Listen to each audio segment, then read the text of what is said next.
அனைவருக்கும் வணக்கம். நம்ம ஊர் பழங்கால இலக்கியங்கள்லயும் புராணங்கள்லயும் எக்கச்சக்கமான சுவாரஸ்யமான விஷயங்கள் ஒளிஞ்சிருக்கு. அதுல ரொம்பவே ஆழமான ஒரு பிரம்மாண்டமான வரலாற்றை தான் இன்னைக்கு நாம அலச போறோம். அது வேற யாரும் இல்ல, நம்ம தமிழர்களின் தனிப்பெரும் அடையாளமா இருக்கிற முருகப்பெருமானோட வரலாறு தான். இது வெறும் செவிவழி கதை இல்லைங்க, மனித வாழ்க்கைக்கு தேவையான அத்தனை தத்துவங்களும் அடங்கிய ஒரு பெரிய காவியம்னே சொல்லலாம். அந்த பிரம்மாண்டமான காவியத்தோட வியப்பூட்டும் பக்கங்களை நாம இப்போ ஒன்னா ரொம்ப ஆழமா பார்க்க போறோம். சரி, இந்த தெய்வீக பயணத்தை ஆரம்பிக்கலாமா? 30 முக்கோடி தேவர்களுக்கும் சேனாதிபதி, தமிழர்களின் முழுமுதற் கடவுள், இப்படி போற்றப்படுபவர் யார்? இந்த கேள்வியோட பிரம்மாண்டத்தை ஒரு நிமிஷம் யோசிச்சு பாருங்க. 30 முக்கோடி தேவர்கள் அப்படிங்கிறது ஒரு சாதாரண படை கிடையாது. இந்த அண்ட வெளியையே நிர்வகிக்கிற ஒரு மாபெரும் சக்தி அது. அந்த படைக்கே தலைமை தாங்குற ஒரு தளபதி அப்படின்னா அவருக்கு எவ்வளவு அபாரமான ஆற்றல் இருக்கணும்? இதற்கான விடை வெறும் ஒரு பேரா மட்டும் இல்லைங்க, அது ஒரு பெரிய வரலாற்று பயணத்தோட தொடக்கமா இருக்கு. முருகப்பெருமானோட வாழ்க்கையே ஒரு காவியம்தான். அது எப்படி தொடங்குச்சு, எதற்காக தொடங்குச்சு அப்படிங்கிற அந்த காலவரிசை பயணத்தை தான் நாம இப்போ சுவாரஸ்யமா பார்க்க போறோம். பொதுவாவே எந்த ஒரு மாபெரும் அவதாரமா இருந்தாலும் அதோட தொடக்கம் ரொம்பவே அசாதாரணமா இருக்கும் இல்லையா? அந்த மாதிரி முருகனோட பிறப்பும் ஒரு உண்மையான மாயாஜாலம் தாங்க. சிவபெருமானோட நெற்றிக்கண்ணிலிருந்து வெளிப்பட்ட அந்த 6 தீப்பொறிகளோட வெப்பத்தை கொஞ்சம் கற்பனை செஞ்சு பாருங்க. அந்த வெப்பத்தை தாங்க முடியாம தேவர்களே தவிக்க அந்த அபரிதமான ஆற்றலை கங்கை நதி தன் மடியில சுமந்து கொண்டு போய் சரவண பொய்கை அப்படிங்கிற ஒரு புனிதமான நீர்நிலையில சேர்க்குது. அங்க அந்த தீப்பொறிகள் 6 அழகான குழந்தைங்களா மாறுது. கார்த்திகாய் பெண்கள் அந்த 6 குழந்தைங்களையும் ரொம்ப அன்பா வளர்க்குறாங்க. ஆனா இந்த மொத்த நிகழ்வுலையுமே ரொம்ப அற்புதமான ஒரு தருணம் அடுத்துதான் நடக்குது. அன்னை பார்வதி தேவி அங்க வந்து அந்த 6 குழந்தைங்களையும் ஒன்னா சேர்த்து அரவணைக்கிறாங்க. அந்த ஒரு நொடியில தனித்தனியா இருந்த 6 குழந்தைகளும் ஒன்னிணைந்து அளப்பரிய சக்தி வாய்ந்த ஒரு மாபெரும் உருவமா மாறுறாங்க. அவர்தான் ஆறுமுகன்.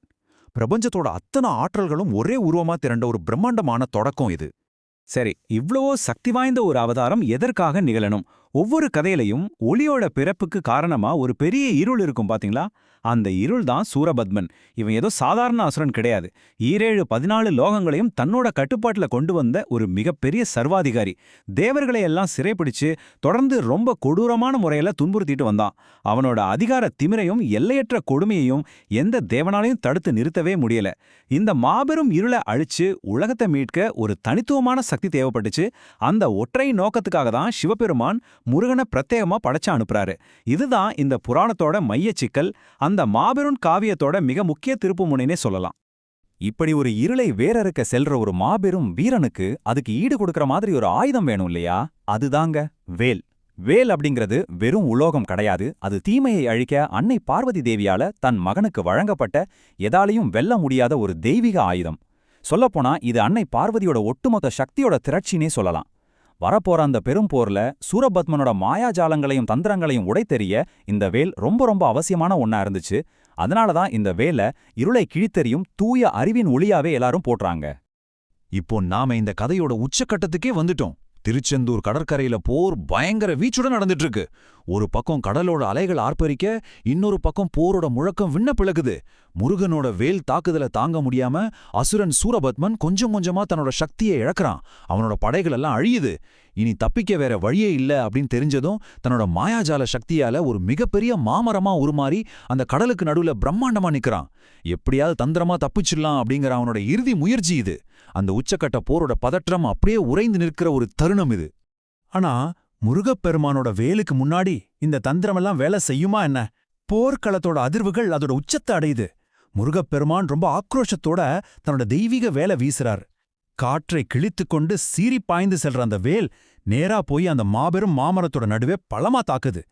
பெரும் ஓசையோட அசுரனோட தந்திரம் சுக்குநூறா உடையுது. அந்த மிகப்பெரிய மரம் அசுரனோட அகந்தைய போலவே அப்படியே சரி பாதியா 2ஆ பிளந்து விழுது. கற்பனை செஞ்சு பாருங்க, என்ன ஒரு அற்புதமான விறுவிறுப்பான காட்சி இது. ஒரு வழியா அசுரன் தோற்கடிக்கப்பட்டுட்டான். ஆனா இங்கதான் நம்ம ஒரு ரொம்ப ஆச்சரியமான விஷயத்தை கவனிக்கணும். ஒரு மாபெரும் எதிரிய வீழ்த்திய பிறகு யாரா இருந்தாலும் என்ன பண்ணுவாங்க? அவனை முற்றிலுமா அழிச்சிடுவாங்க. ஆனா முருகப்பெருமான் அப்படி செய்யல. 2ஆ பிளந்த அந்த மரத்தோட ஒரு பாதிய மயிலா மாற்றி தனக்கு வாகனமாக்கிக்கிட்டார். மறுபாதிய சேவலா மாற்றி தன்னோட வெற்றியை குறிக்கும் கொடியா ஏந்திக்கிட்டார். தன்னை அழிக்க வந்த எதிரிய கொன்று ஒழிக்காம அவனோட அகந்தைய மட்டும் அழிச்சு அவனை தன்னோட நிரந்தரமா இணைச்சுக்கிட்டார். பாத்தீங்களா? தீமையை அழிக்கிறது மட்டும் முக்கியம் இல்ல, அந்த தீமையையும் நன்மையா மாற்றுவதுதான் உண்மையான கருணை அப்படிங்கறத இது ரொம்ப அழகா நமக்கு உணர்த்துது. போர்க்களத்தோட அந்த விறுவிறுப்பிலிருந்து கொஞ்சம் இழைப்பாரி முருகனோட வாழ்க்கை பயணத்தோடு தொடர்புடைய 6 மிக முக்கியமான இடங்களுக்கு இப்போ நாம போகலாம். இவைதான் 6 படைவீடுகள். இது ஒவ்வொன்னும் ஒவ்வொரு அழகான கதையை சுமந்து நிக்குது. முதல் இடமான திருப்பரங்குன்றம் அவர் தெய்வானையை மணந்து கொண்ட மங்களகரமான இடம். 2வது திருச்செந்தூர், நாம இப்போ சில நிமிடங்களுக்கு முன்னாடி பார்த்த அந்த மாபெரும் சூரசம்ஹாரம் நடந்த அதே கடற்கரை. 3வது பழனி, இது நம்ம எல்லாருக்கும் தெரிஞ்ச ரொம்ப சுவாரஸ்யமான கதை. ஒரு சின்ன ஞான பழத்துக்காக இந்த அண்ட சராசரங்களையும் ஆளும் கடவுளே ஒரு சாதாரண குழந்தையைப் போல தன் பெற்றோர்கள் கிட்ட கோபிச்சுக்கிட்டு ஆண்டி கோலத்துல நின்ற இடம். இது எவ்வளோ ஒரு நெருக்கமான மனிதத்தன்மை வாய்ந்த நிகழ்வு. 4வது சுவாமிமலை, இது ரொம்பவே ஆச்சரியமானது. உலகத்திற்கே ஆதிமூலமான தந்தை சிவபெருமானுக்கே ஓம் அப்படிங்கிற பிரணவ மந்திரத்தோட பொருளை ஒரு மகனா நின்னு முருகப்பெருமான் உபதேசித்த தலம் இது. 5வது திருத்தணி, சூரனை வதம் செய்த அந்த ஆக்ரோஷமும் பழனியில கொண்ட கோபமும் தணிந்து அவர் ரொம்ப அமைதியா அமர்ந்த இடம். இறுதியா பழமுதிர்ச்சோலை, பெருந்தமிழ் புலவரான அவ்வை பாட்டிக்கிட்ட ஒரு சின்ன சிறுவனா வந்து சுட்ட பழம் வேண்டுமா சுடாத பழம் வேண்டுமா அப்படின்னு ஒரு சின்னஞ்சிறு கேள்வியை கேட்டு உலகியல் அறிவை விட மெய்ஞானமே சிறந்தது அப்படின்னு அவருக்கு உணர்த்திய ரொம்ப இனிமையான நிகழ்வு நடந்த இடம். இவை வெறும் புவியியல் இடங்கள் கிடையாதுங்க. காதல், கோபம், வீரம், அமைதி, அறிவு அப்படின்னு ஒரு முழுமையான வாழ்க்கையோட பல்வேறு உணர்ச்சிகளை குறிக்கிற அடையாளங்கள். இப்போ இந்த காவியத்துல மறைஞ்சிருக்கிற ரொம்ப ஆழமான ஒரு தத்துவத்தை பார்க்க போறோம். முருகப்பெருமானுக்கு 2 துணைவியார் அப்படிங்கிறது வெறும் குடும்ப உறவு கிடையாது. இது மனித மனத்தோட மிகச்சிறந்த உளவியல் குறியீடுன்னே சொல்லலாம். தேவர்களோட அரசனான இந்திரனின் மகளான தெய்வான கிரியாசக்தியை குறிக்கிறாங்க. அதாவது நாம செய்யற செயல்கள் மற்றும் உழைப்பு. மறுபுறம் வேடர் குல பெண்ணான வள்ளி இச்சாசக்தியை குறிக்கிறாங்க. அதாவது நமது ஆசைகள், விருப்பங்கள் மற்றும் லட்சியங்கள். ஆசை இல்லாம ஒரு செயலை தொடங்க முடியாது. அதே போல செயல் இல்லாம அந்த ஆசையை நிறைவேற்றவும் முடியாது. சரியா? இதுல முருகப்பெருமான் அப்படிங்கிறது ஞானசக்தி, அதாவது அறிவு. நம்ம ஆசைகளையும் நம்ம செயல்களையும் சரியான அறிவோடு சமநிலைப்படுத்தினா மட்டும்தான் வாழ்க்கையில முழுமையை பெற முடியும் அப்படிங்கறத இது எவ்வளவு அழகா உணர்த்துது. இது எந்த காலத்துக்கும் பொருந்துற ஒரு அற்புதமான வாழும் தத்துவம் இல்லையா? ஒட்டுமொத்தமா பார்க்கும்போது முருகப்பெருமானோட வரலாறு நமக்கு என்ன உணர்த்துது? அவர் வெறும் வழிபாட்டுக்கான ஒரு கடவுள் மட்டும் இல்ல, அவர் தூய அறிவோட முழுமையான வடிவம். திருச்செந்தூர் கடலோரத்துல அசுரனை வீழ்த்தினதன் மூலமா தீமையை எதிர்க்கிற துணிச்சலான வீரத்தை அவர் நமக்கு கற்பிக்கிறார். சுவாமிமலையில தந்தைக்கும் பழமுதிர் சோலையில அவ்வைக்கும் உபதேசித்ததன் மூலமா ஆணவம் இல்லாத ஞானத்தை போதிக்கிறார்.